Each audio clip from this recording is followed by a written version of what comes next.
Nerdrum, this is a bucket list moment for me. Are you familiar with that American phrase? No. It means the bucket full of things, the list of things I want to do before I die. One of them was to meet and speak to you. So this is an awesome opportunity. I'm really grateful that you're coming on the podcast. Thank you. Yeah. So I just have to tell you, you probably hear this kind of stuff all the time, but I studied at a university, American University, which was lacking in academic drawing and painting skills, or in education. And this was before the internet, or at least before the internet was very useful. And I lived in the bookstore here in America, and your books were the thing that inspired me to keep moving forward in my effort to become a better painter. So I appreciate that. And I have to thank you for your contribution, because it was a huge influence on me in my career. And then later I found out that you have students come to your studio. So I'm sort of wishing I had that opportunity, but at least I'm getting to talk to you today. Listening to your videos, and you touch on a lot of really great philosophical topics that I'd love to ask you about. But would you mind if I ask you a few questions just about your history first? Yeah. So I understand you've been doing this since you were a child. I've found pictures of you on the internet as a young person painting and drawing. So it's been, you've been doing this for a long time. But can you tell me a little more about your past and how you ended up on this road, how you ended up where you're at today? I was born as a refugee in Sweden. My mother was arrested, and they were thinking to send me to other people and send her to a concentration camp in Germany. However, she succeeded to escape in a little car over the border to Sweden, where she lived a little while, and then she went back to Norway. So I think that she had a dramatic moment at that time.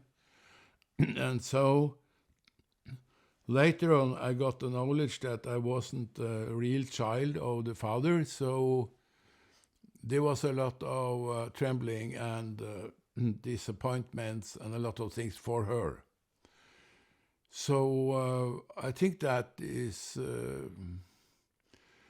in some ways you can say that I was born on a border between good and evil in many ways.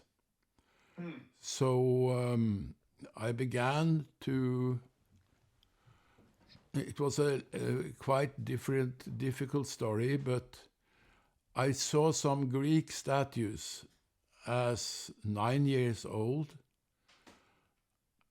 in some photographs, and I got a shock because I haven't learned about the Greeks. I have learned about the Stone Age in Norway, and that was about 100 years after Christ. But I had never learned about the Greeks. So that was a big shock, yes. And it has followed me the rest of my life. What was about the Greeks that was so inspiring? Because Greek, Athens was a little place in a big landscape where there were enemies all over. And it's a miracle that this little couple of people, or not very many, made a culture that is the greatest culture that is ever made in history. So it's not understandable that this little town made so much impact in the history about aesthetics. And I think that this culture was a disappointment for many German philosophers, like Kant and Hegel, and therefore they made a sort of a romantic war against the classicism, which is the Greeks. So you can say that art is not the right word to say about the Greeks, because the Greeks made something you will call in Greek techne. And that means a sort of skill that you could use on many things, but techne was the same as what I will say difficult. If you look at the world today, in the sort of style you can call the modernism style, it's not difficult, but the Greeks are difficult. So if you look at a Greek statue, it's the most difficult you can dream about. What is it about it? Does it? Would you say it's more difficult than Italian sculpture? Yes, that also. That was the Renaissance that was coming after 1,000 years of trouble. But difficulty, I think difficulty is what we can say is the same as beauty. You understand? Yes. So our time is not difficult. Most of the aesthetics today are easy, and therefore difficulty lacks in the modern time. So if difficulty is synonymous with beauty, then is easy synonymous with ugly? Well, you can say that the Greeks made difficult aesthetics. Mostly the states around Athens was easy. It was a little bit like a snowman with a carrot nose. What is made about the Arab countries and all these countries around. So that is also something that is very, very sublime, that the Greeks, with that little population, could make such an important impact for us all. So if you were moved so much by the Greeks, did you ever go through a stage of doing sculpture before you became a painter? No, but I made some few sculptures, and I was studying a little bit, but not actually very much. I was drawing and painting, and I think that modernism was very interesting as a philosophical idea, but I went very quick to the classic world, and I was actually a classic painter when I began at the academy in Oslo. I was 18 years old, and I remember that they didn't like what I did. Do you still consider yourself a classical painter? I think that everything is about classic. You can be a good classic painter. I don't know if I am so good, but you can be a bad classic painter and a very, very bad classic painter. And modernism is very, very bad. And classic in its highest level is, for example, Phidias, with his more or less ruin-like sculptures after being treated very badly through the history. I'm talking about Elgin Marvels in London. Mm-hmm. Yes, with these women and this, athletic men riding and so on reliefs and these things.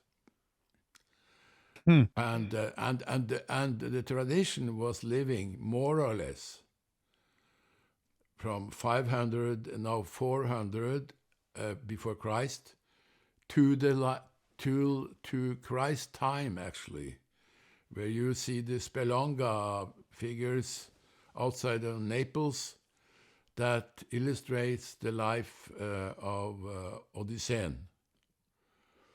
It was made by Greek sculptors in the Roman Empire. So your work, from what I can tell, all the way back to when you were a young man, was very unique in your own.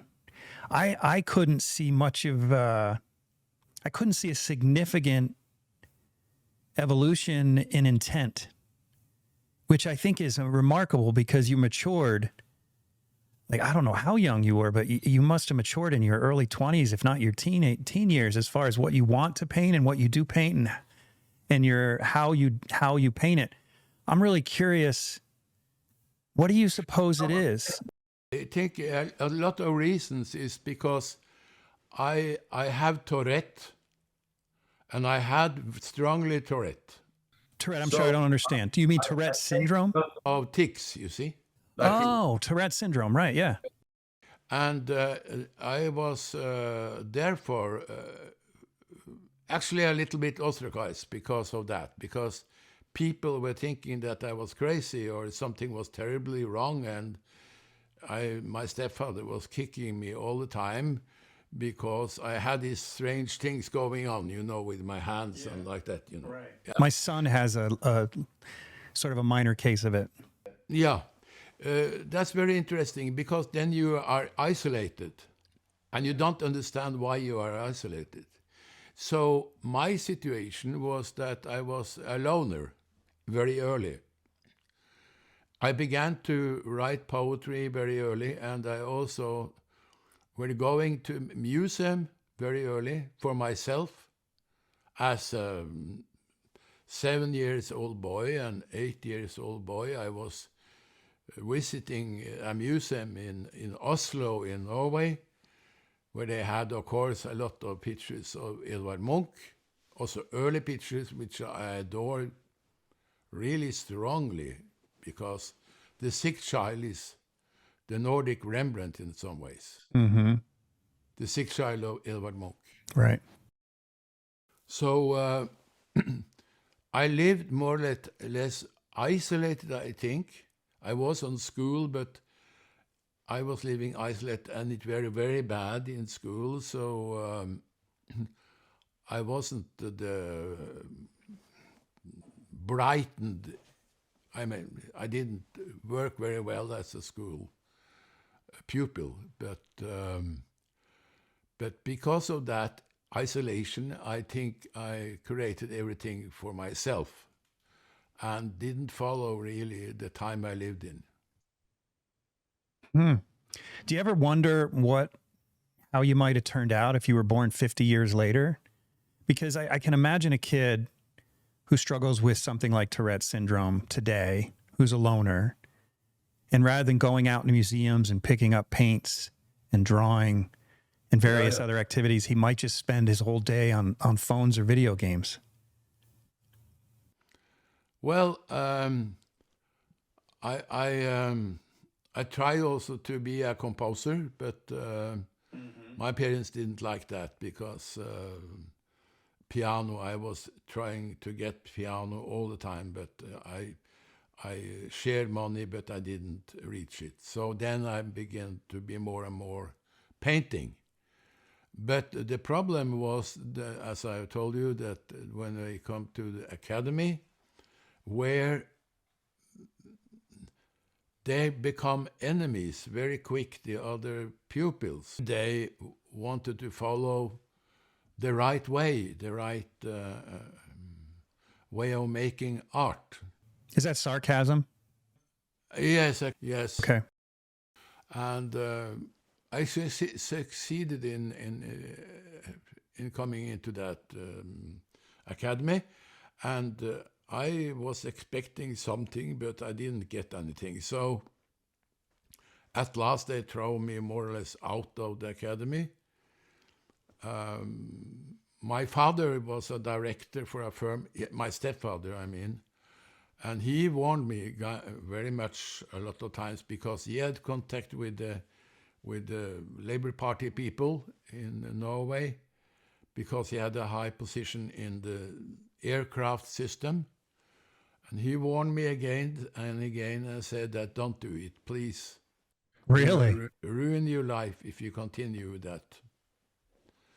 So why'd you do it when your parents were, or at least your father was telling you you're crazy? I think perhaps the Tourette was the reason, actually.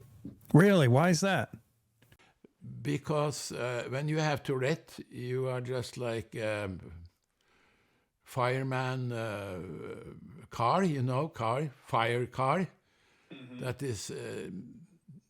is yailing through an empty, dark city. That's a good analogy. Yeah. It's the way to say it, yes. Because from that on, I didn't care about being a member of the society. I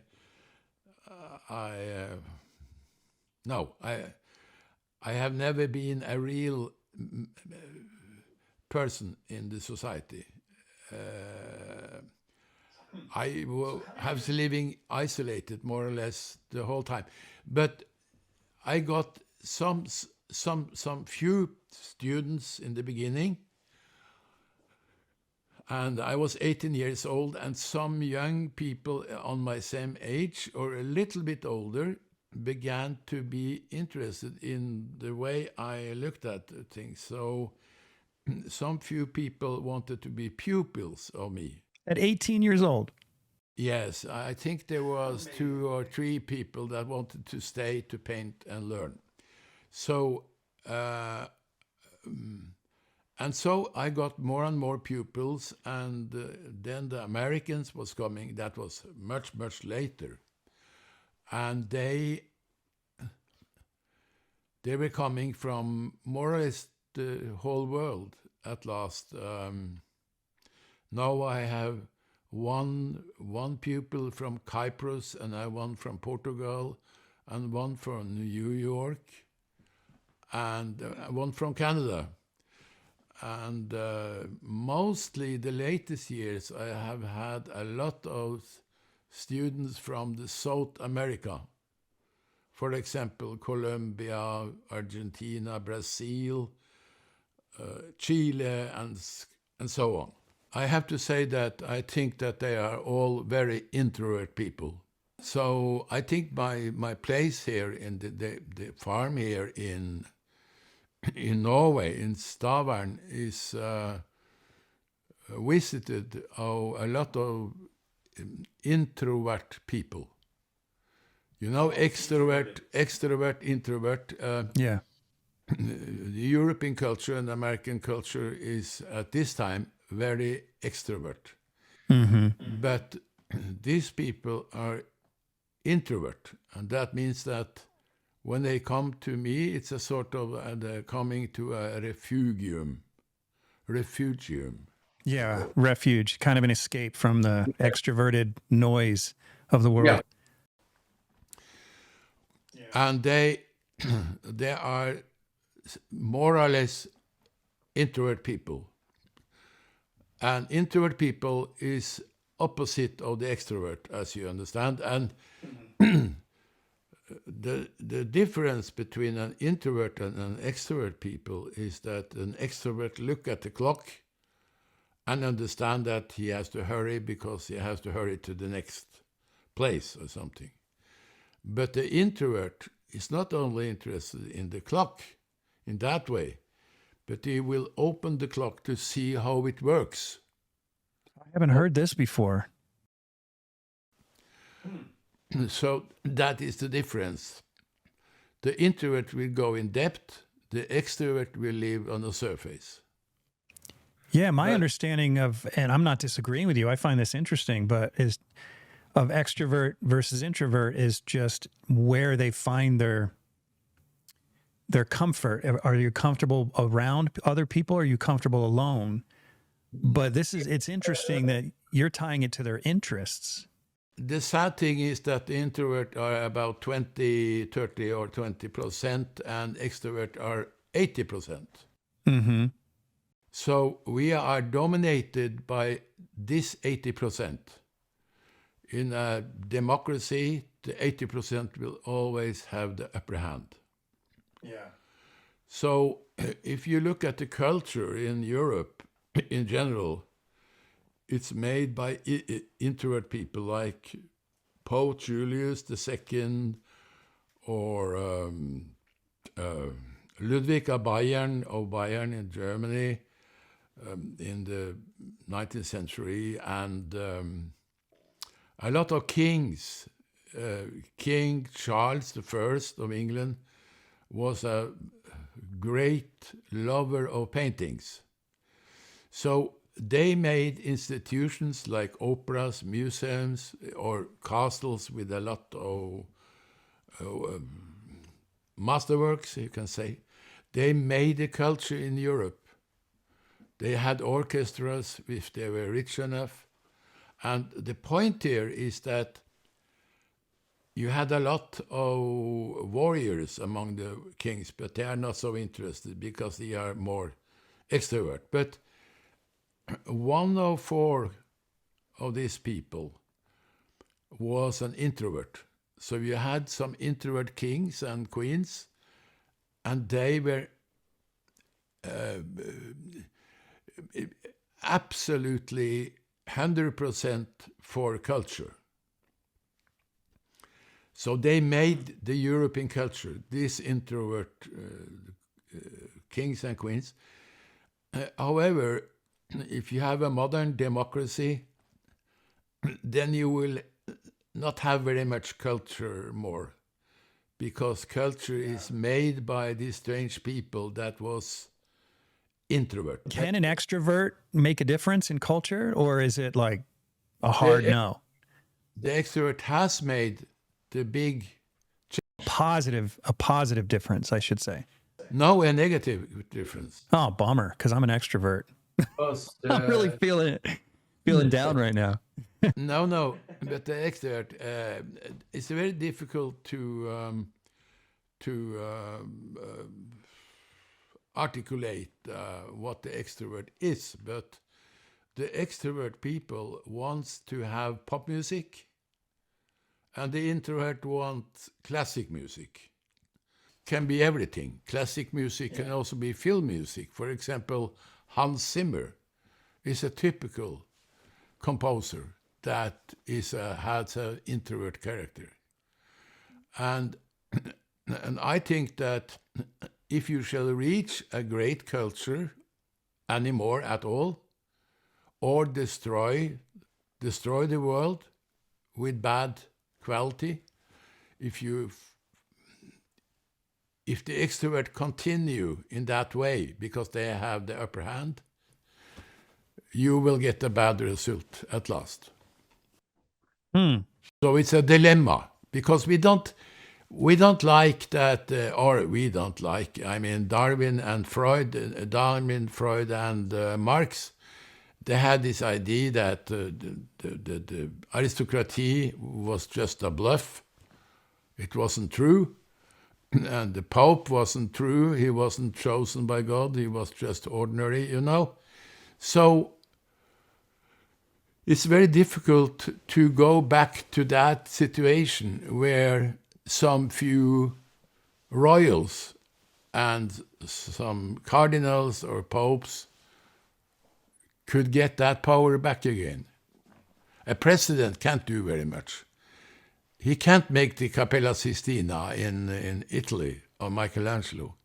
But Julius II could do it because he was so introvert. So he loved greatness of Michelangelo.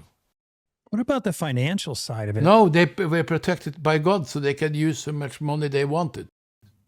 Well, that's what I'm saying. So in a democracy, I was in Washington, D.C. with a senator. I was painting a senator many years ago. And he was walking me through all these amazing buildings in DC. There's nothing like them in the US because they were made in the 18th century, and nothing's been built like it since. And I was lamenting about how sad it is that here in America we don't build anything beautiful anymore. And he said, well, that's because it's a democracy, and in a democracy wealth is spread too thin. The elite are not as elite as, say, the Pope or kings and so on. So back in the time of popes and kings, they had all this money to throw at whatever they saw as having cultural significance, where democracy doesn't have that. That's how it is. And if we should reach a high culture, you have to be chosen by decadent homosexual popes and decadent kings that is far away from the reality. I think many of these kings that is really cultural oriented, they were not normal in that way where you see a common man and you see that he talks normal. They were a lot of strange people, but they had a love for something that was greater than themselves. Mm-hmm. Yeah. Yeah. So about your work again and this idea of maturity that I brought up earlier, how did you, if you weren't finding the education you needed at the university you attended, how did you evolve as an academic in a painting? I find a book in the bookshelf of my mother, and that was a book about Sandro Botticelli. And there was another painter that said to me, I'm sorry to tell you, but you are not great enough because you have had Botticelli as your teacher as a little boy. Because I was studying these pictures. If you had had Da Vinci, you would have been much greater artist, he said. Your work doesn't look anything like Botticelli. No, but I know my hands, you know. I have learned to use my hands in the way that,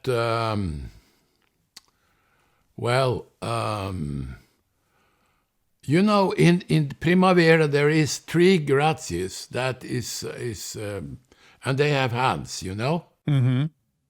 And I was so impressed by the hands. These hands, you know, that Michelangelo took to the Adam in the ceiling. Yeah. And Da Vinci used it several times. But Botticelli was the man that created that beautiful dimension of the hand. I can't show you now, but that you think the hands continue into the room, you see. Yeah. So I was very fascinated by that, by Botticelli. He became crazy at last, so Yeah. he had a lot of troubles with the... He is your teacher, so to speak. He was my teacher as a boy, yes. And then you eventually, it appears to me, that you're much more influenced by Rembrandt. Am I wrong about that? Well, I was winning a book about Rembrandt when a second prize in a competition in the school. It was, I didn't get the first, I got the second prize, you see. And that was a beautiful book, a Skira book, I think. And Rembrandt was then something great. I didn't know that it existed, but then I saw it, and I become a great fan of him because, you know, if you look at the history about painting, Rembrandt is the cross person. Everything that is made before Rembrandt, that is the best, is just like Rembrandt. I don't understand. Okay, if you take Masaccio, Caravaggio, all these great people, Okay. Rembrandt is a synthesis of these people. Is it just me or the rest of you guys also get weirdly excited when you order new paint? Because I don't know about you, but when I get paint in the mail, it feels like Santa just dropped my Christmas presents off at my doorstep. With Vasari paint, my paint of choice and the podcast sponsor, it's even more exciting. And let me show you why. Because when Vasari shows up, it comes in this incredible box where each tube lays in this little compartment perfectly formed around the tube in this nice soft foam. And it's surrounded by velvet, red velvet. Now you got to ask yourself, if a paint comes so carefully protected and surrounded by red velvet, you got to wonder if this paint is worthy of royalty. It is. Vasari is. So if you haven't tried Vasari, you're seriously missing out. And the thing about Vasari, it's not only the best paint out there, it's also made by an incredible company that's been around for 30 years and knows its customer by name. Do yourself a favor, go to vasaricolors.com and order yourself some for your next painting. Oh, I see what you're saying. It's like he took the best from everyone before him and put it into one painting. Everybody after Rembrandt that looks like Rembrandt is always the best. Like Millet, like Charicot, like Käthe Kollwitz, like the early Munch, and so on. So, if your work looks like Rembrandt, it is either a cliché or it's a newborn Rembrandt in some ways. Because he has all the qualities, and also he's a strange person because he's not perfect. He has a long travel before he got so great. He was living in Amsterdam and was typical Hollandish, and at last he became just outside of everything, and he died as the greatest master. The same you can say about Michelangelo. He was from Italy, he was from Florence or someplace out from Florence, but he became the same as Rembrandt in his last Pietas. And Titian was a typical Venetian painter, but became more and more non-Venetian painter at all. And the late Titian and the late Rembrandt and the late Michelangelo is meeting each other in some ways as not Italian, not Hollandish, not Venetian. They are free in some ways. You can say that. Yeah. The strange thing is that in Titian's lifetime, 1550, they got this famous Roman writer that was writing about Pompeii just before he died. And he made a big book named Historia Naturale. And it was Plinius the Younger, I think. I think it was Plinius the Younger, but I'm not sure. And Plinius wrote about a painter named several painters from Greece, and the greatest of them all were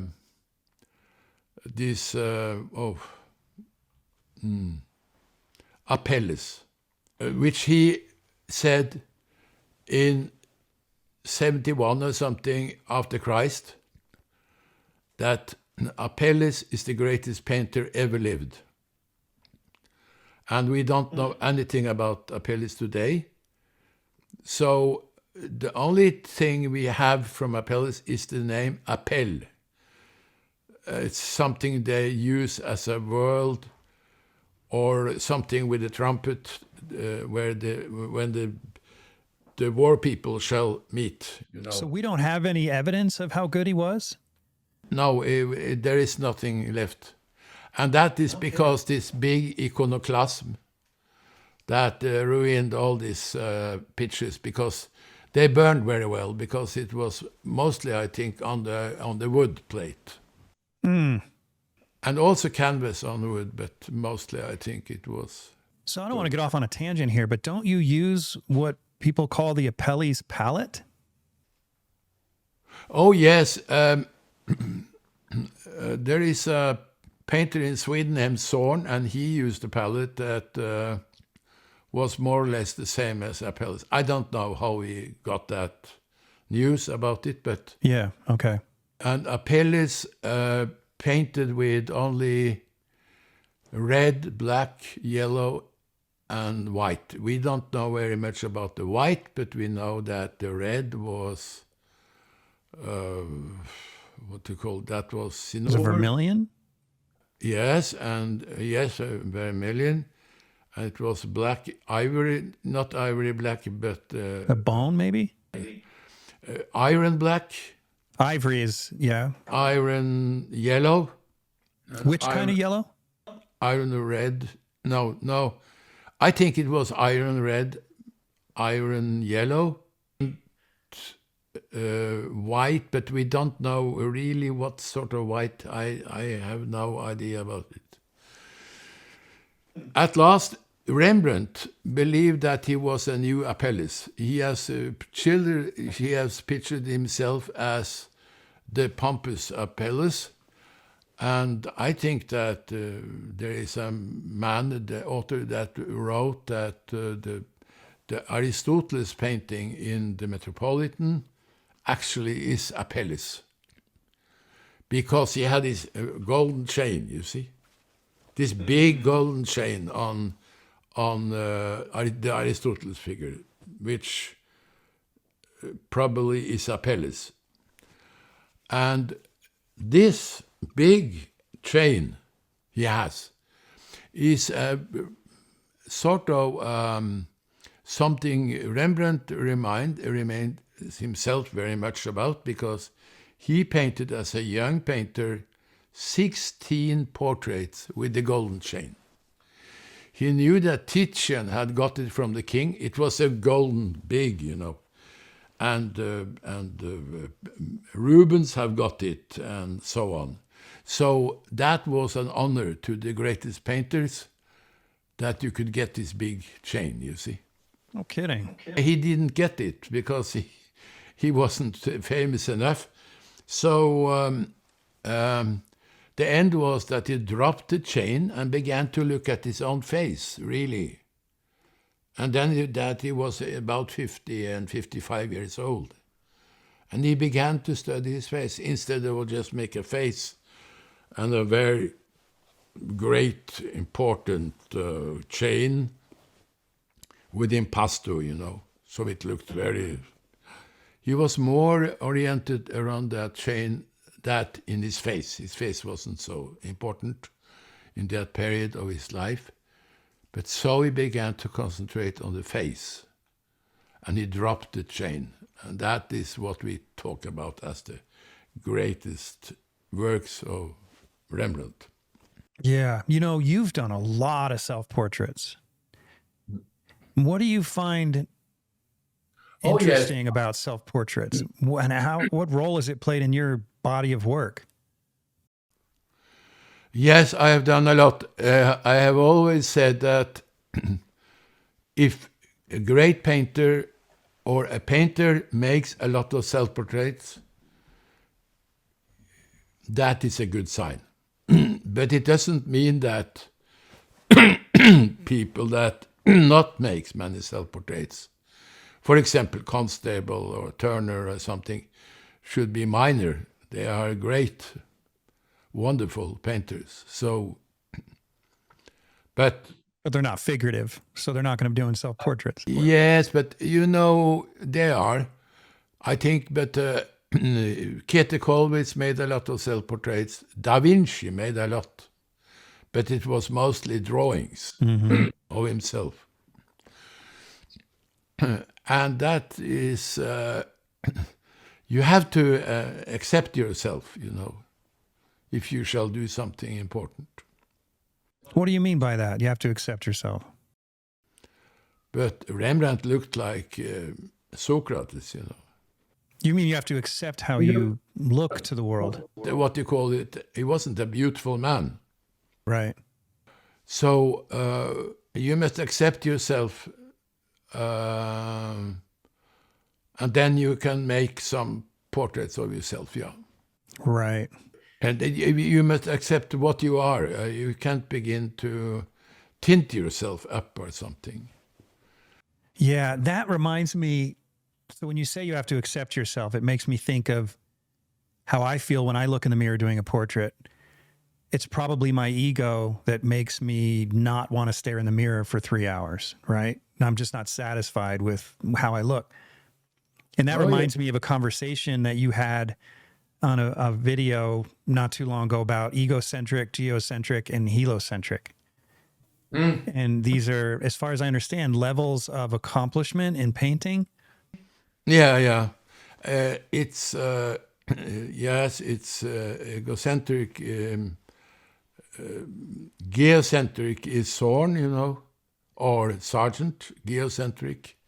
They can master the life around them very well. But heliocentric is for they hardly exist. And you have the egocentric, the first level is Picasso,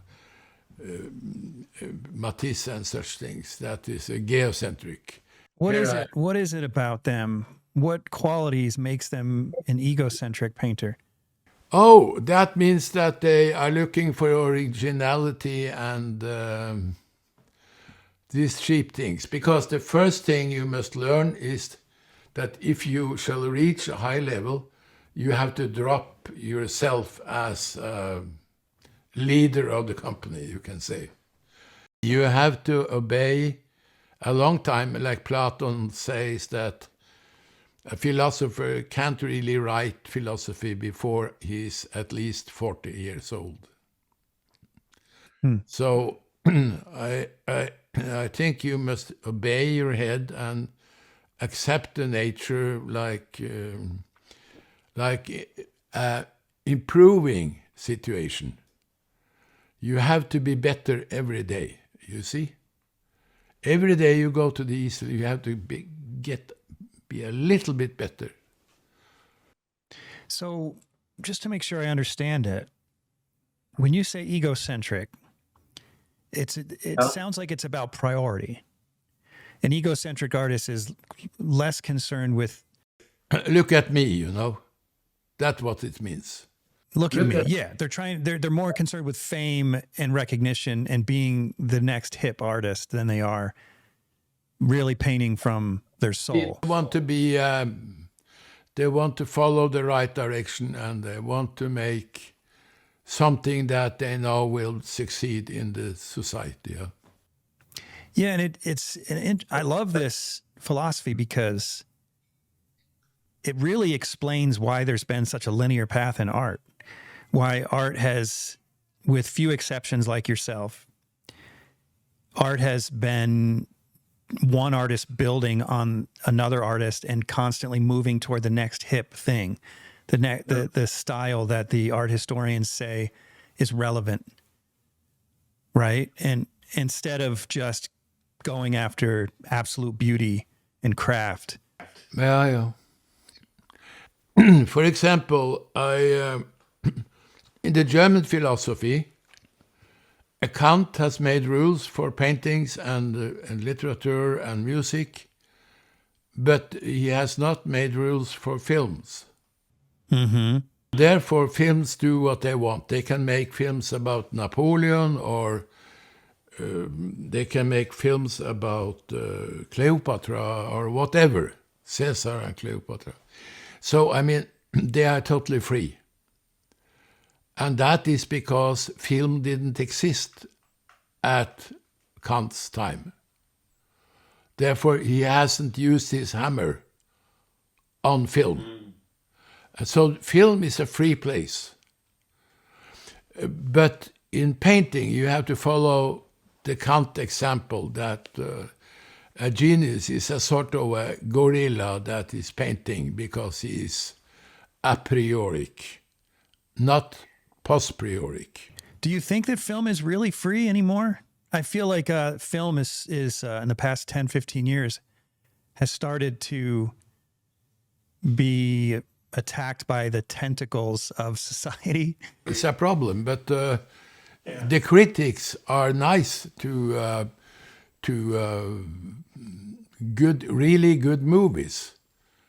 They are nice to it, but they are not nice. That's true. They are not nice when we come to paintings, because then you have to be bad.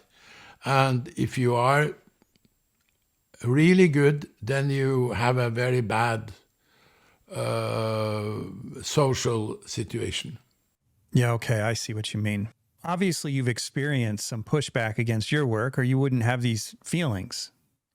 So how did you push through this in your career? How did you continue to be searching for this heliocentric way of thinking when the critics are like, no, poo-poo, that's no good. You know, it's not hip enough. I've been doing Jeff's online mentorship program for about a year now, and it is awesome. Everything is online, super streamlined. If you can be there, I mean, you have the ability to talk to him once a week and he can review your work and help you. If you can't be there, it's pre-recorded. You can go back and even re-watch things if you missed something during class or couldn't be there. So the online portion of it is almost better than real life because you can always go back to it, which is awesome. The demos are recorded. It's just like all available whenever you need it. And I'm a stay-at-home mom of 4 and my time is limited and it's also very interrupted. And so to be able to go back has been clutch for me. And you get to work with Jeff HEIN, who's awesome. He's tough. The assignments are simple, but difficult, and they're difficult to make us all better. And he's able to give us these assignments, coach us through it, help us stay excited to progress. And so it's just been a great experience. I am so grateful that he has been willing to take time away from his own art to offer all of us to have it. So if you're thinking about doing it, it's amazing. To learn more about how you could have me as a personal mentor, check out the link to HEINatelier.com in the show notes or video description.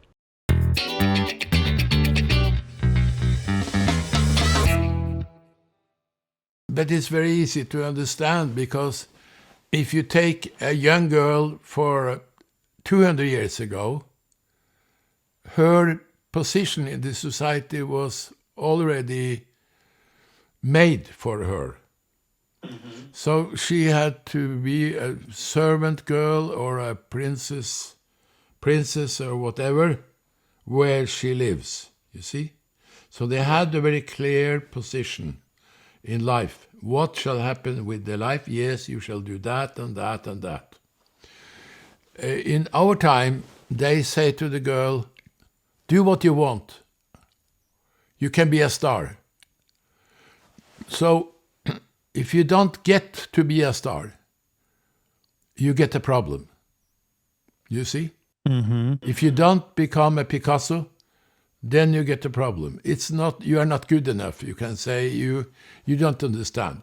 The actual situation is that if you live in New York and you go systematically on all the openings in 10 years, all the openings like Andy Warhol, then at last you will be accepted as an important, great artist. So you have to be a social creature to be a great artist today. You can't be a great artist without this social aspect. Mm-hmm. So I myself is never going to openings. I have been on perhaps 2 openings in my lifetime, and that is not my openings because I never go to my own openings. And therefore, I have made a very difficult situation because I haven't obeyed to the tradition in how you get fame. You see? So we're talking about, when you say great, though, that's a subjective term, because in our world, meaning the world that's after classical painting and good craftsmanship and so on, you're the greatest of the great. So you must be referring to the blue chip market. You're not going to be putting out paintings at auction for $30 million. You tell them in Norway that I am so. They would laugh, Yeah. What you're saying is you're great among the outliers, our community, but it's impossible to break into that blue chip community. Yes, but it's something very important here. If the world is directed by the extrovert people, then the world is dominated by extrovert qualities. Extrovert qualities means to be on the scene, on the row, all the time, be there, show yourself up, being a social creature. And if you eventually do some work, it's not so important, but you as a person is important. Like a movie star, like a pop star. A pop star today is not about knowledge, it's about beauty, and you make yourself a star in some ways. It's all superficial. Yes, of course. Yeah. It's not about qualities, it's not about sincerity.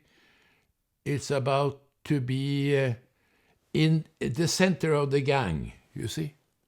Yeah. Oh, and it's especially that case now with social media, because artists are tempted to become sort of narcissistic and constantly be in front of the camera. Yes, because I don't think you can do that if you work like when you really strive, you have no time to go to all these parties and be in touch with the society. Yeah. So in some ways, there were some people that asked me when I had a speech about something, and so you mean that a kitsch painter is a better person than an art person? And I said, no, it's the same in some ways. The only difference is that the kitsch painter has to work all the day in the studio, and the artist had to be in contact with the public relation things all the time. So why did you embrace the word kitsch? Because it in many circles, has such negative connotations to it. I mean, you've seemed to have kind of grabbed it, redefined it, and owned it. Well, kitsch is to go in depth. And art is to be on the surface. And in the kitsch world, you have a sort of, levels of knowledge. Mm-hmm. So you have and kitsch painter that was living in America, and he was a TV hero. And he painted landscapes, quite cheap, but nice for people in general. And I think you know the name of him. He is very famous. He was very famous. Do you remember him?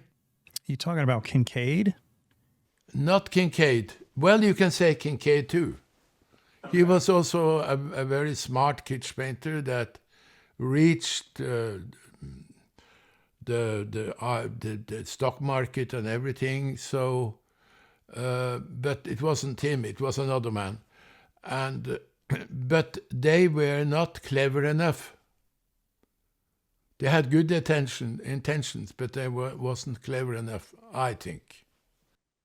I don't understand. I mean, so Rembrandt is the greatest kitsch painter in the world because. Right, but you're not promoting cleverness, right? You're not suggesting that we should be clever in our painting, are you? I would say that if you see a very bad picture of Rembrandt, there is one bad picture in the Metropolitan, of Pallas Athene or something. It's horrible, and there is some great paintings of him there, but there is one painting that is extremely bad, and Rembrandt is the greatest kitsch painter that has ever lived. Yeah. Because he was naked in some ways. He was just working, and you can see the qualities. He strives, and he has made really bad pictures and the best pictures in the world. You see, that's a mystery. Yeah. Well, I mean, we all make bad pictures sometimes. Art is not the same, you see, because art was made of, Kant, he used the name art as a sort of, it should look more academic, more acceptable, because we are talking about the arts, you know, that was science, according to the history. Art was science. And you had a group of many qualities there. You had geology, you had doctors, I mean, medicine. You had all these things that was visible for the human mind. Not dreaming, but visible. So this is the strange things that he got the name art into the painter, because the painters at that time, they never used art, because art was science. So they used, for example, Schildermeister, for example, of Rembrandt. He was a Schildermeister. And that means painting master. You see? Yeah, and that I relate to that. I don't even call myself an artist unless someone gets confused about what I do. Yeah, so Kant made a little bit fine name, like liberal artist or something that. And he wanted philosophy and art into these disciplines. You have 7 disciplines, I think, of liberal artists, and then you get 2 more. With Kant, he tried for it, and he got it. So art wasn't a really name. If you looked at Rembrandt, you were talking about Schildermeister. So art was coming with the London, I think in the middle of 1850, they begin to use the word art. Before that, it was paintings, sculptures, architectures, like that. So what do you consider yourself? Do you see yourself as an artist or something else? Of course not. I mean, I'm working as a Schildermeister system. I am just a painter, and I called it kitsch painting, because what happens in 1850 in this exhibition, the London World Exhibition, where they began with the word kitsch. And that was a nickname that was very dangerous for people to get, because then they were invalid. And it was the Germans that began to insult Mr. Zorn, Anders Zorn, that was a typical, what you call it, painter that was a naturalistic painter, but not a heliocentric painter, but a naturalistic painter. Okay, I want to talk more about that. Like, I'm not sure I understand what heliocentric is. What are you after there? Geocentric painter. I think Zorn is a geocentric. What is geocentric?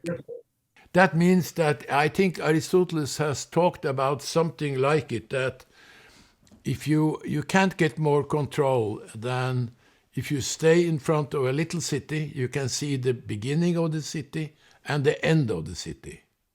So a geocentric mind is that you have control when you paint a landscape, for example. So would you say a craftsman, a master craftsman?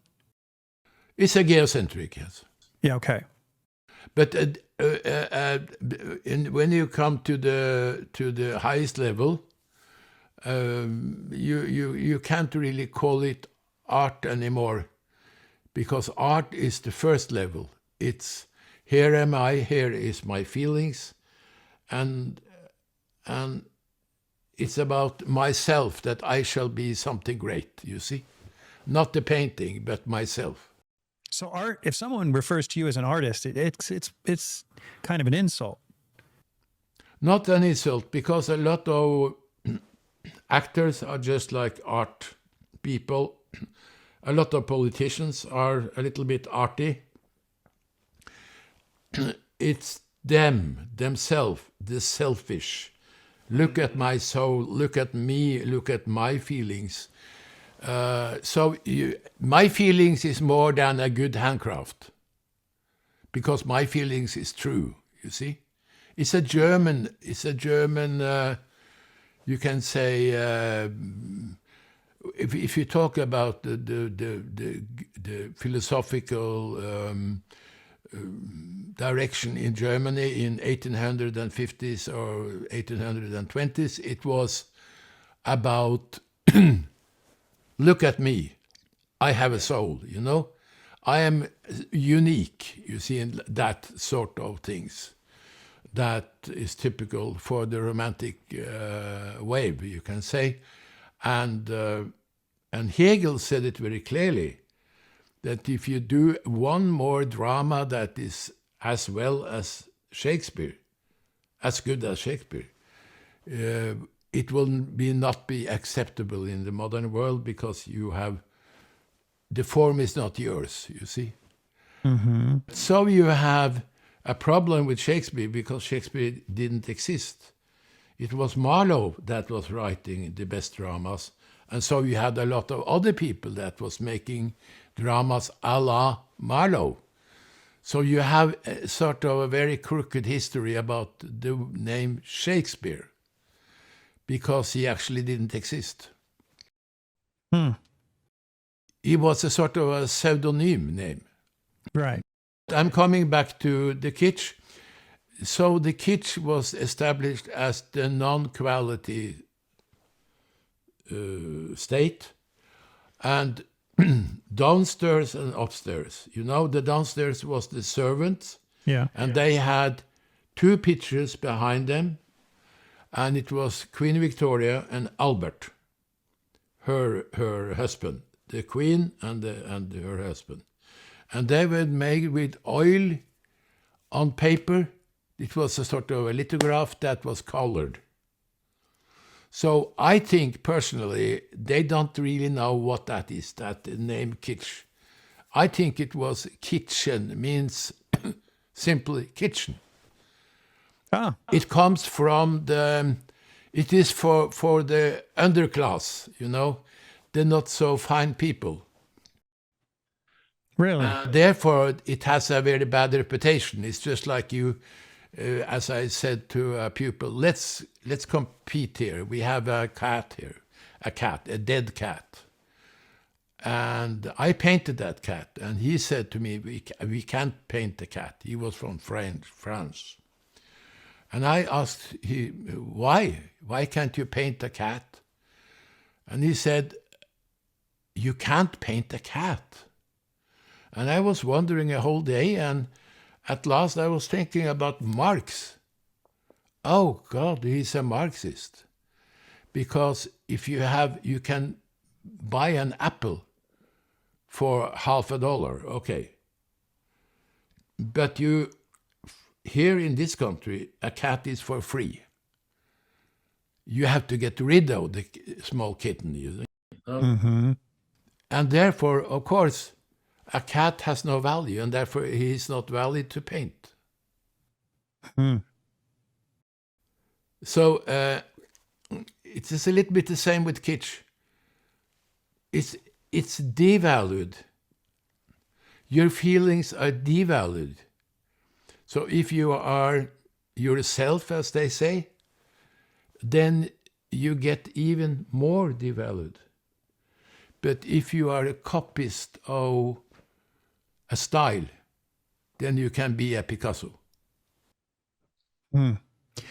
It's interesting how you put that, because when you said that, you've made a few sort of derogatory statements about feelings, you know, how that's not the most important thing. And yet it is, I think, and you just said that it is, as long as it's authentic, I think is what you're saying. And when you're truly painting yourself and not chasing fame and recognition, right?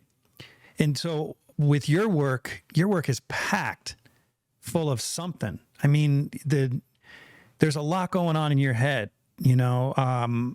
It's sort of apocalyptic. A lot of the narratives I don't understand, but I know they're packed with meaning. So obviously you have a lot of emotion and feeling wrapped up in these paintings. So there is a difference in your mind, I'm assuming. Am I correct in making that assumption that you're not against? I think that I have a very simple philosophy in that way. Okay.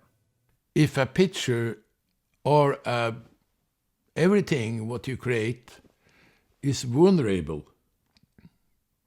then people will go back to your work. Say that again, I'm sorry. If everything is what? If your expression are vulnerable Oh, vulnerable. in your picture, then people have to go back to look more. Okay.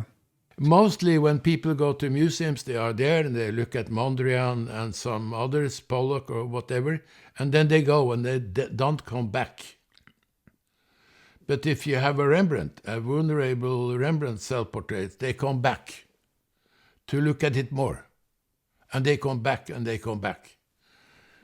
So to you, as a kitsch painter, what's more important, if I were to, I mean, maybe this is a silly metaphor, but you think it's more appropriate to show your belly than to ruffle your feathers. In other words, to expose your vulnerabilities rather than puffing up your feathers to look bigger and more grand than you really are. Well, of course. I mean, if you are a kitsch painter, you are in some ways a beggar in the world. You begin at the lowest level. And from that lowest level, you can find a way that is more interesting than if you search for it social. So I know you're limited on time. I really want to get a little more of your feelings about what the ideal of heliocentric is. What is it you're after?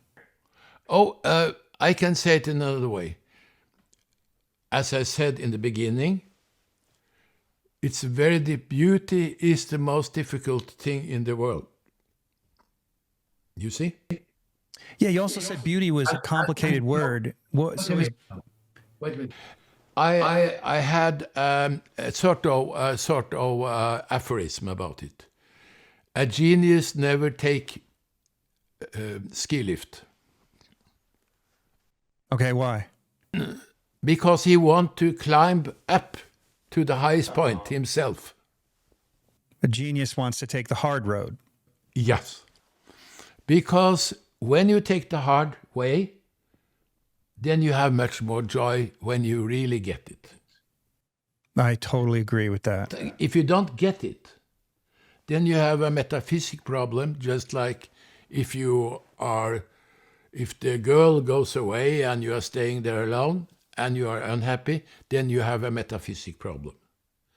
Or you are painting a composition and you can't really understand how to get it, you see? Then you have a metaphysic problem.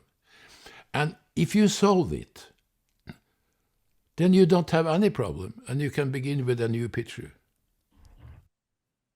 Yeah. Yeah. That makes sense. So to restate, are you saying that a heliocentric is someone who continuously pushes him or herself beyond what they're comfortable with? I can put it in that way at last. I think you have presentation. You know, presentation is Andy Warhol, Coca-Cola or something. That is presentation. You place it in a museum, you place the box in the museum, and it becomes art. Right. That is presentation. Right. And that's typical for art because it's very easy. Yeah. So you have a representation. And at last you have redeemment. So the first you have easy, then you meet a person, representation, you begin to know the person. You have a talk and you dine with that person and so on. And then you have redeem. And when you reach that level, you have got it in some ways. Yeah. Okay. That makes a lot of sense. So you're pushing beyond just mere observation. It's the same as egocentric, geocentric, heliocentric. It's the same, but it's said with other words, but it ends with the same. Yeah. So we've got just a few minutes left. So I just wanted to quickly go and look at some of your work. And maybe if you could just say a few words about the kind of work that you do and what inspires some of these subjects, either in a general way or however specific. Yes, you want to be. this is very simple, that picture, because this is actually my mother with me on the border to Sweden. Oh, no kidding. Yes, you can see an airplane back there because the Germans was hunting these people. Yes. The Germans was hunting these people, so you can see a little airplane in the background. Yeah. Yeah. I think I can pause this. Yes, I can pause it. There we go. Yeah. Wow. So that's like a piece of your diary, so to speak. Yes, in some ways I am always doing that. So I don't. Yeah, that is the little baby, and I made more or less all my children in that way. Nearly always, all of them. Do you sell these or do you keep them? I actually have sold it because it was so extremely popular. But I have one myself in my studio, but they were extremely popular because people likes it. I don't think they like it in America, so I don't think I have one in America, I think. This is one of my favorites. I made it in 2001, 2002. And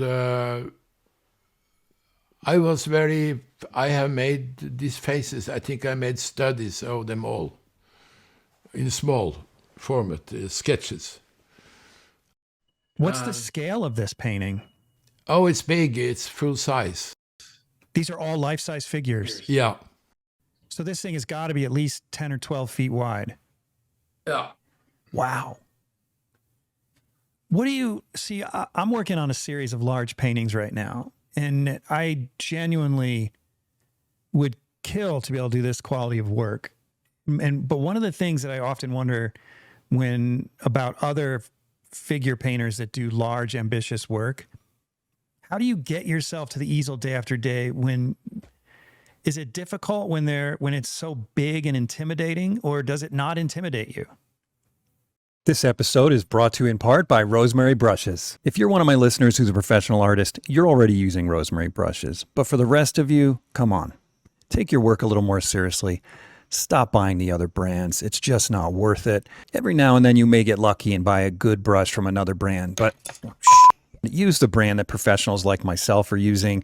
Go to rosemaryandco.com, link in the description or the show notes, and get yourself some quality brushes before your next painting.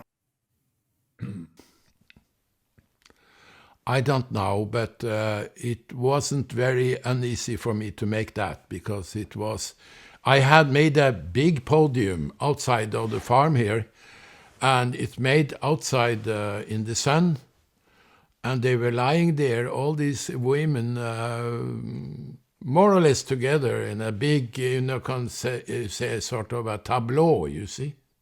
Yeah.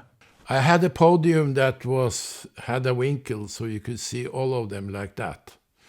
So it was really true that they were on a sort of place that could make a stronger expression than if they just were lying there, you see. My goodness. It's just like a fan, you know. It goes like that, you see. And and you did them all at the same time? They were all laying there together? Oh, yes, they were lying there together and for themselves sometimes, and it was, yes, a quite big event, the whole thing. So you don't really get intimidated by these things. You just plug ahead day after day without feeling overwhelmed when you're doing such a project. I used that summer on this picture. A whole summer? Yeah, absolutely. That still seems pretty fast. Yeah, and then you do very simple stuff like this, and you somehow make a brick look amazing. Yes. You know, there was a war hero that met the king of Norway, and they become friends, a war hero. He had shot a lot of Germans. And the king was on his deathbed, and he was talking with him, and he said to the man that was a war hero, can you give me some advice? And then the war hero, he was a robber and a bad guy, but he was a war hero. And he said, kill in the middle. And that means if you shall kill a person, shoot in the stomach, because then you can reach him, or then you can take him. So I have always remembered that. So when I should make a still life, I always was thinking, I have to have it in the middle. It's also in the middle. Yeah, it is. Yeah. I don't know. I can't explain why I've done it.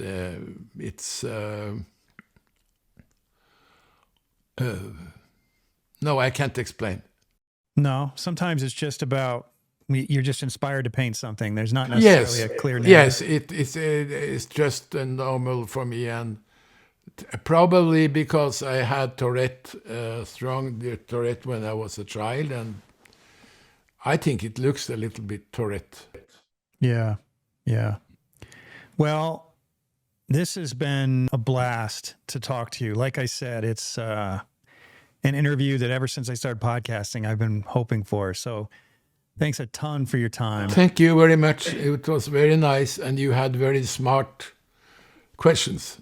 Oh, thank you. Thank you. I'm glad you feel that way. Can I ask you one final question? Okay. What advice would you give to an aspiring artist?